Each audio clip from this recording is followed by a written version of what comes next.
Nanay ko ang hilig mang-gaslight. Ang galing! Nababaliktad lahat ng senaryo at sitwasyon para maparamdam sa akin na mali ako at tama siya. Minsan nga, una, sinabi ko sa kanya, alam mo, ma'am, mama, hindi ko talaga gustong sinasabi mo, nasasaktan ako o hindi ako sang-ayon sa'yo.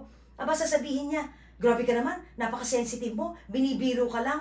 Paano nangyari yung ganun? Invalidated yung nararamdaman ko. Basta pagka meron akong hindi nagugustuhan, hindi ko gusto ang pamamalakad mo, ang pagpapalaki mo sa akin, sasabihin niya, masyado ka naman sensitive, ano naman ang akala mo, lahat na lang laban sa'yo. Palagi na lang akong mali, palagi na lang akong ida-down. Ang hilig pa mang guilt trip.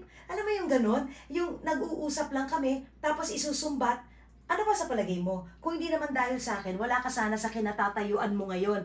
Ang galing! So kung ano man yung iniisip ko, nababaliktad na naman at yung desisyon ko, napapaling na naman sa kanya. Palaging siya ang nasusunod. Ang galing magbaliktad na kahit naman valid yung nararamdaman ko na tama ako, kaya niyang gawing mali.